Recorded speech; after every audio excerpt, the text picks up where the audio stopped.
binomialkoefficienten, som ser sådan her ud. Og binomialkoefficienten er et tal, der fortæller, hvor mange måder du kan vælge R ud af n antal muligheder. Jeg vil gerne vælge 3 ud af 5 personer. Og for at gøre det, så foretager jeg både et indirekte og et direkte valg. Mit indirekte valg er, når jeg har valgt de 3 personer, og de skal tillægges nogle opgaver. Der har jeg først, ved den første opgave har jeg 3 valgmuligheder. Når jeg skal tillægge den næste opgave, så har jeg kun 2 personer at vælge imellem. Og ved den sidste har jeg 1 person at vælge imellem. Derudover skal jeg foretage et direkte valg, som er, når jeg skal vælge de 3 personer ud af de 5. Når jeg skal vælge den første person, har jeg 5 muligheder. Når jeg skal vælge den anden person, har jeg 4 muligheder. Og når jeg skal vælge den tredje person, har jeg 3 muligheder. Og så vil jeg gerne isolere binomialkoefficienten, så jeg dividerer det her ned på begge sider af lighedstegnet.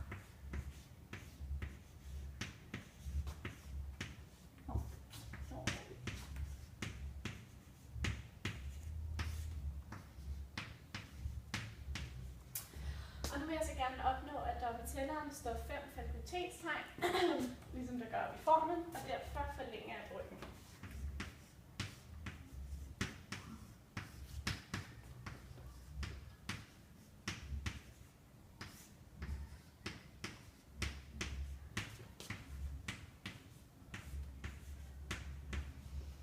Og nu samler jeg så bryggene.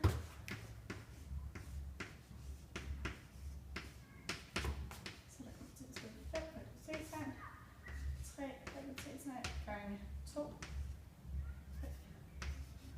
fakultetstegn, hvilket jo så er det samme som at sige 5 fakultetstegn eller 3 fakultetstegn gange med 5 minus de 3 fakultetstegn. Og så ligner den binomialkoefficienten. Jeg vil gerne finde sandsynligheden for at få full house i eksempeludgaver af poker. Og full house er betegnelsen for at få 5 kort, hvor 3 af dem har ens værdi, og de 2 andre har ens værdi. Og det gør jeg ud fra den her formel.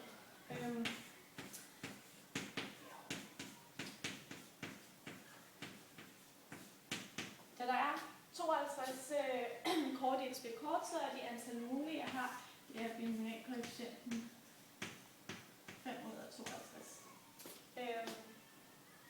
Og for at beregne de antal gunstige, så bruger jeg multiplikationsprincippet. Til at starte med skal jeg finde ud af, hvilke 2 værdier jeg skal indgå i min hånd.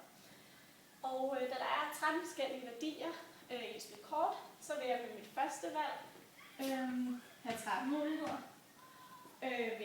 For eksempel ved de 3 kort. Og for at finde værdien til de 2 kort, har jeg derefter 12 muligheder. Og nu vil jeg så gerne finde, hvilke kulører der skal indgå. Og ved de 3 kort, der har jeg 3 ud af 4 måder at finde de 3 kulører på. Og ved de 2 kort, så har jeg 2 ud af 4 måder at gøre det på. Og det sammen, så giver det 1,44, hvilket er det samme som 0,144%. Og det vil sige, at sandsynligheden for at få full house i poker er altså 0,144%.